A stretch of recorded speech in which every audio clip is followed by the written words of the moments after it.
The summer is just around the corner, and many venue owners and community builders have already started their planning phase of how to deal with the summer period.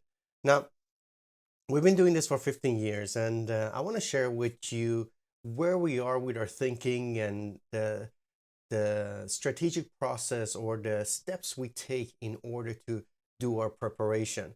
Of course, I can't tell you this is the best way or this is absolutely gonna work. This is something that we're setting up for the future, and what I think you can take out of this, no matter what, is maybe you get a few insights and ideas that you can take for your own experience. And of course, if that sparks some thoughts about how you do things and you want to share that, that would be delightful. Put it in the comments, write to me personally. There is contact information in the description of the video. Now, let's get started. I want to take you through these phases here. We have the gathering of the data phase. We have the visualizing and sort of working with that data phase. Then we have a phase where we have those strategic conversations with supported by the data we've gathered. And then there's a hybrid phase between taking action steps, but still in terms of doing and implementing those ideas, but also it's hybrid in the sense as that in that process, you notice you have to go back a little bit to the strategic conversation, clear some stuff up, and then we go into the tactical or the doing steps of it. In this video, I won't be talking about the tactical stuff, but going into the other steps before that. So when it comes to the gathering of the data, what we want to do is the basic information, team availability, other happenings like other things you have already planned for the summer, or other community activities or activities by other organizers that are affecting you. You want to collect that data. You want to look at historic data. Historic data is your own experience about this period in previous years, if you have them. So typically this involves finding that those data's back, sort of dusting it off a little bit, reminding of yourself of what it was and how it went. You, of course, want to understand your availability of your venue capacity. And one thing that we tend to do on a yearly basis is that we also send a survey a month prior to that planning phase to our participants. This survey includes detailed information like, for example, will you even be there? Which weeks will you be there? So we ask week by week. In our case, we have 11 weeks that we have dedicated for the summer period. We ask them from the days we intend to offer and the times we intend to offer, which one of them are they likely to be available for? Again, everything is a guess, or likelihood is not a commitment that we're asking them to do. Then there is also, we try to get a gaze of what kind of experience the person who's answering this have, because there's a little bit of difference with somebody who's new to the community versus somebody who's been well entrenched in the community and had made that a part of their lifestyle or identity and so on. We typically propose some topics that we think they might be interested in based on historic knowledge around that, and we ask if that's still the case for them. And we, of course, make space for them to give us input, whether it's about topics or anything else. And in this process, in our case, for this edition, we gathered 69 answers from the participants. This is by no means a holistic answer, so we can't take this as the gospel or the truth for our community, but it gives us a little bit of data points to work with. And that's what we do in the visualizing and collecting the data phase, where we take those data points and we sort of trying to present it in ways that are useful for us. So we look at, for example, first of all, who answered the survey. So we had more people with a lot of experience answering the survey compared to the newer people, and that's sort of to be expected. But then we also start going into details such as like, when are you likely to be available for the classes? In our case, the beginning phases of the summer period has more likelihood of people being available compared to the end. The early time slot is good for Monday and Tuesdays, and so on. And we go through these different data points to help us understand what's the best program to offer. And One of the things that is important though to bring up is that the data doesn't make the decision for you. It's just there to add another input to your decision making process as a way to refining your intuition and your gut feeling about what to offer your participants. Then what we do is we create a placeholder that shows us which time frame we're looking at week by week and which teachers that are available.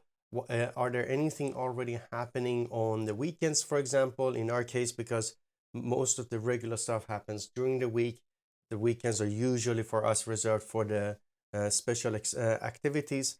This is something that is different to for different businesses and different communities. So you want to adjust that to your situation. But just having this overview is helpful as a platform for those strategic conversations.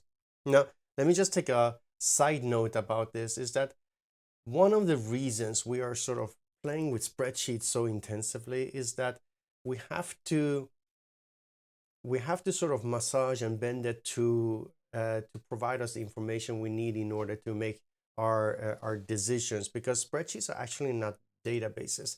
We can't tap into that information in a better way at the moment, and this is one of the things we want to try to solve with FullEvent, where we provide the schedule building capabilities inside of the software, so you have the schedules as a database, which means then we can take advantage of AI solutions, we can take advantage of analytics and things like that, and just have that information ready for you. So when you have your strategic information and plan your next edition or next course round or next event, that information is so much quicker available for you to be able to take advantage of.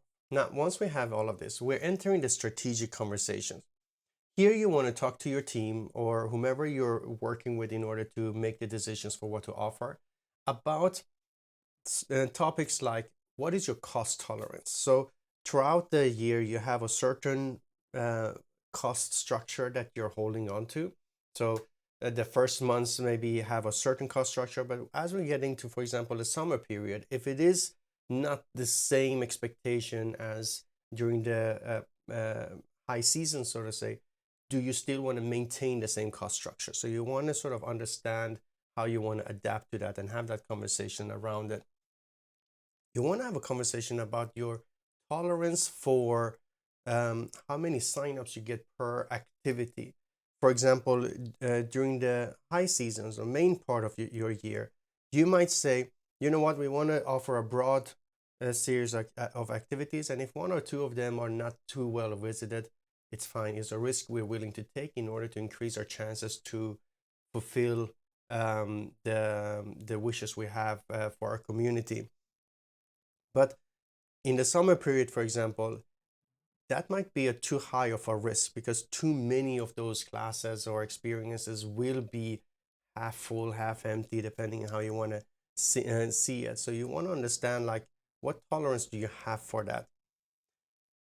What is your inventory? I love this topic. I'm gonna make a separate video just about this topic. Is a mindset towards what we are offering that I picked up maybe 5-6 years ago that I think is super valuable. And in short, the inventory is the experience you create for your participants, the capacity you have for that experience, meaning number of people who fit in your room, number of people who can purchase that experience. That is inventory. Now, in the experience domain, like classes, events, and stuff like that, that inventory should be considered as a perishable good, meaning just like how fruit turns bad if you don't sell it and eat it quick enough, your inventory the day after the event is lost. You can't resell it. You can't get any more value out of it. So you want to understand that you have created this inventory.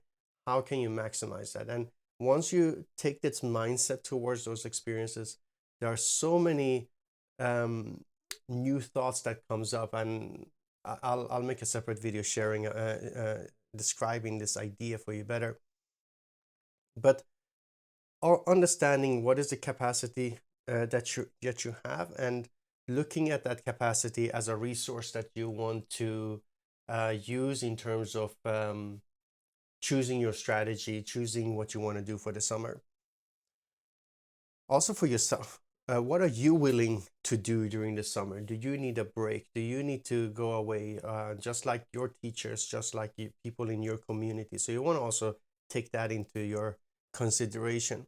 Then, do you have any special goals? In our case, for example, we are running our local classes on a subscription basis, and our goal will be to encourage and promote the continuation of the subscriptions, because people can cancel them anytime they want. So it's a 30-day subscription that is that can be either ongoing or canceled. So we want to encourage people to hold on to their subscription. That gives us a lot of stability, and of course the ability to keep our doors open. So that is one of the important thing. In our case for this summer, is one of the most important levers that not lever, but one of the top goals that we need to sort of design for our classes. Then you want to also remember what is the reality of your participants, because it changes season to season, right? In the summer period, for example, there might be an increased wish or need for spontaneity.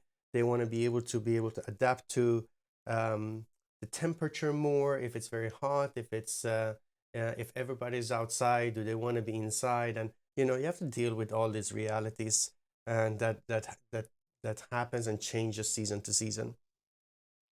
Then a question that is always really good to have on top of mind is, what would actually delight your community? What can you do when you share this with them? They go, oh, this is exciting. And sometimes it needs to be different than your ongoing product. Of course, especially in, for example, in situations like dance, sports, and so on, your basic product is already delightful, most likely. But still, you want to rethink this for when the seasons changes. And finally, just have a list of your expectations. What are your team expectations? So, for example, if you need to adjust how much work somebody's getting, you need to maybe manage their expectation, or you need to understand their expectation. Same thing with volunteers, customers, community. So, like, are your customers expecting there to be a full set of program or reduced program, and so on? So you need to just understand what are the existing expectations, and are there any management of that expectation that needs to be happening. Now that we had a bunch of these conversations, we want to get into this sort of tactical, strategical hybrid phase. And the reason why I call it a hybrid phase is because you want to allow yourself to be able to hop back onto the strategic conversation if needed to. And especially, for example, when we get into details like writing the external communication, or for the website text, the newsletter, you notice, like, as you're trying to have clarity for your customers, in that process, you recognize that we actually didn't gain enough clarity for ourselves internally. So that's what I'm saying. Like, when you're writing this sentence about how the experience is going to be like, what the schedule is, what the pricing model is going to be, and stuff like that, that in that process, you recognize that, oh, we actually didn't hash this out. Back to strategy, like, and having to go back and forth through that. The same thing when you're sort of starting putting in details about your schedule, the weekly schedule. In our case, one of the things that we did eventually, that in terms of like, or the outcome of the strategic conversations that had to do with expectations, delight, and our goal of increasing the likelihood that people hold on to a subscription, is that we introduced a concept for every second weekend approximately, that I think I'm very excited to see how this will be. Let me just make a quick interruption here to ask you to do all this good social media magic stuff. Subscribe, like, comment, find somebody you can share this video with, and all the things that helps us spread this channel and message to more people. That gives me tremendous motivation to continue sharing these experiences I've learned. I have a lot more stuff coming up. Thank you for helping. Back to the video.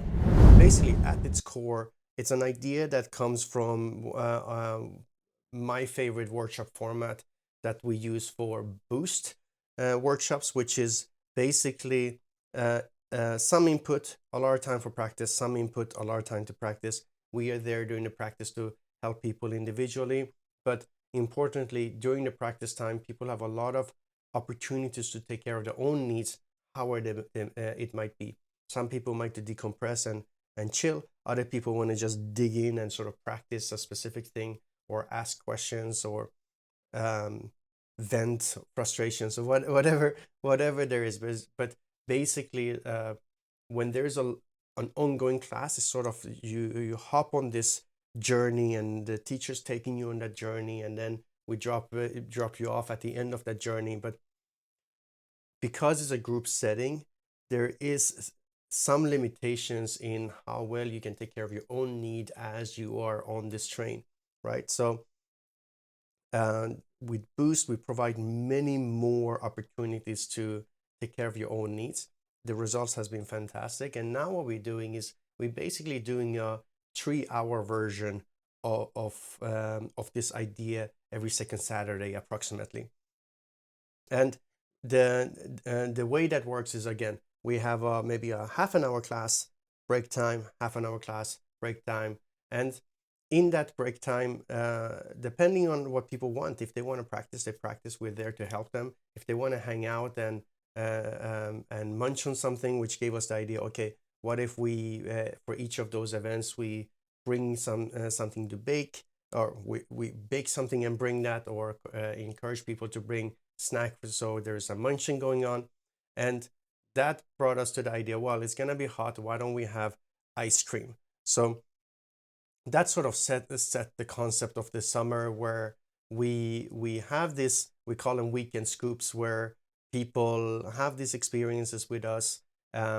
We got ourselves a freezer now, so we can offer ice cream during the summer at the studio, and having this experience where they can have a little bit of classes. They have and we can flexibly adjust how long is the classes versus practice depending on heat and how many people are in the class and stuff like that. So it's a lot of flexibility, but still a very enjoyable experience that we can create for them. And if I come back to that number one goal we had in terms of promoting continuation of the subscription while adapting to the new reality, or the reality of the summer period of our customer base, where we designed it so that it's enough that you take one scoop, so to say, and one course. A course is a 2-week block during the summer, where that the price of that is already more than our full pass subscription, which is all inclusive. You get all of those things. You get also all of our online stuff included in that. So it's really beneficial, even if you are just available for one of the Saturday things and one of the main courses, and you miss the rest. It's already beneficial for you to stay on to your subscription, so the opportunities for people to get value for their subscription increases. And importantly, the weekend scoops didn't come to the sacrifice of the ongoing weekly experience. It's an added on. What we figured out as part of that strategic conversation, we are here, we would like to teach some more, but we don't want to distribute our participant across more weekly courses, because then the comes back to the tolerance for registrations. I think below a certain number of participants, the energy in class changes a little bit. So we wanted to make sure during the week they have the same experience as before, but we offer this additional experience, and that's what we're running with. And I'm curious to see what happens in the summer period. If you enjoyed this video, please subscribe, like, comment on all of these things. But more importantly, if you want my help with figuring out your summer period, or in general how to think about planning, make sure you reach out to me. You find it in the description how to best reach out to me, and I'm happy to help. Like I always say, I'm not trying to sell you any consultancy services. this allows me to learn more about your situation, how you work with things, and so we can put that into our software, and hopefully sometimes in the future when that is ready, you choose to sign up to that one. All right. Until then, I'll see you in the next one.